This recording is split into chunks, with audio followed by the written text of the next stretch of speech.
Hi, and welcome back to Old Fashioned Graces. Today for Frugal Friday, we are going to talk about giving on a low income or giving on a single income. So I'm going to approach this from a Christian perspective, although a lot of these still apply even if you're not a Christian, but that is my personal belief system, and so that's what we're going to address today. It can be tempting if you are struggling financially to just be of the mindset that, like, I will give when we have more money. That is not the example that we have in the Bible. We see the widow's mite, where she gave all that she had. And although I'm not suggesting that you go and give every penny that you have to a good cause or to your church, we are going to talk about ways that you can give when you're struggling financially. So in the Christian world, we have something called tithing, where we believe that you give 10% of your income. Now, I see this as income like after tax to your local church or local faith-based organization. I think this is a great principle. I think that you cannot outgive God, that everything we have is His already, and we are just showing our gratitude and our acknowledgement of how He has blessed us with everything that He has given us, and I think this is great. But it can be really, really hard when you are struggling financially. There have been times where that was a huge sacrifice to be able to do it.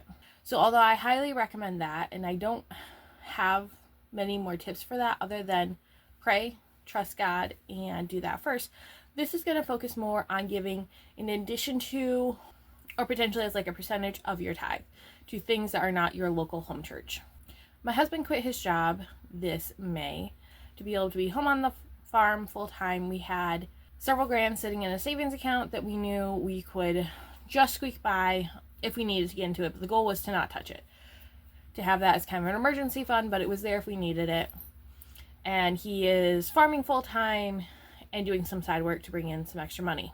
Finances have been tight because of that. I mean, shockingly, when you give up a steady income, things tend to get tight. But one of the things that was really important to us is to not stop our giving. So there are a couple of different ways that we do that, and there's a couple of different ways that you can do that. When we think about giving, we can think about money, which is usually what people think about first. We can think about time, and we can think about talent/resources. So money is kind of the most obvious, and I'll get to that in a minute. But when it comes to time, that could be something as simple as like looking around, and if you know someone that's lonely that just needs to talk, just sitting and talking, just being with them. If someone's grieving, sometimes just having someone there, not saying any of the cliches, just being there with them can be really, really helpful. It could be your talents or resources. If you are really good at something, it could be volunteering that for your local pregnancy resource center, your church, your food bank, your whatever nonprofit organization that really benefits your community. That could be maybe you're a photographer and they need some great photos done. Maybe you can bake desserts for a fundraiser. Maybe you can, if you work in the trades, offer that. Or maybe you have the connections, social connections, to get them what they need. So maybe you can't really offer your time, but you're like, oh, I know someone who can do what you need to do. Let me get you in contact with them. That's also really huge.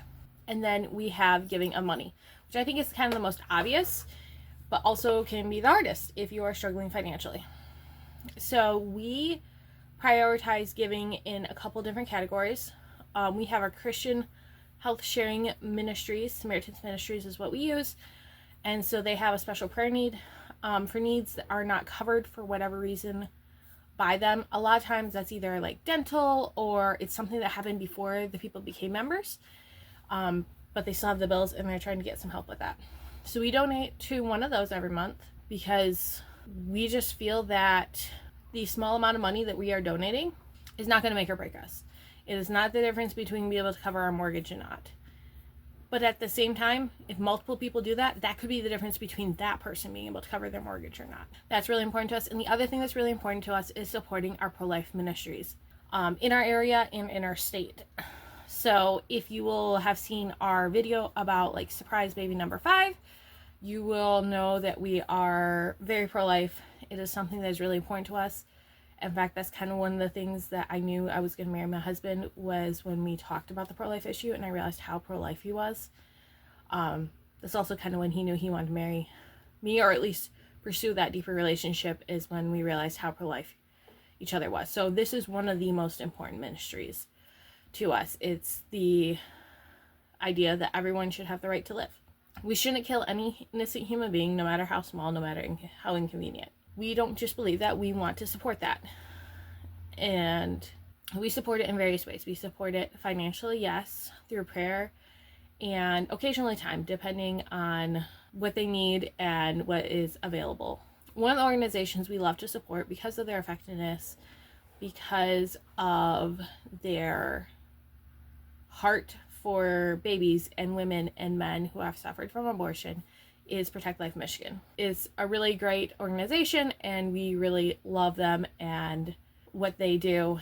They have this great program, Life Advocate Intensive, where kids, well, teens and young adults can come in and learn how to be pro-life advocates and develop really great speaking skills and learn not necessarily to debate, but to be able to have a conversation with someone, to be able to listen, see where their objection is coming from, and then be able to speak to them, their issues with it, where their heart is. Instead of just beating them over the head with pro-life rhetoric, they talk to them as a person, because they are a person. They are made in the image of Christ. So we believe it is important to support monthly what we believe so strongly about. And so that's one of the things that we do, even when finances are really tight, because to us it is that important. If we are going to say that we are pro-life, if we are going to say that we believe this is a important cause, arguably one of the most important causes, then we need to put our money where our mouth is. One of the beautiful things about giving is that when you give, you are not thinking about yourself, you're thinking about someone else and what they need. And studies have shown that that actually makes you happier as a person, as opposed to just thinking about yourself and your problems. Not that your problems don't matter, but if you've already done everything you can to fix your problems and it's just how life is right now, then why not focus on someone else? We know that it statistically makes us happier, it makes us grateful for what we have, and it really helps people out. So this is my challenge to you, is no matter how tight your finances are, find some way to give. Whether that is your time, your talents, resources, or financially. Being generous with prayer is a huge thing. Pray for people. Not just like say you're going to pray for people, but actually pray for people. Pray for them by name. Pray for them regularly. Let's make this world a more generous place. Let's not become selfish in our own problems, but let's think about others and show God's love to them through whatever way we can. I hope this video blesses and encourages you. I will see you on Sunday, hopefully, if not Monday, for a sewing video. God bless. I'll talk to you later. Bye.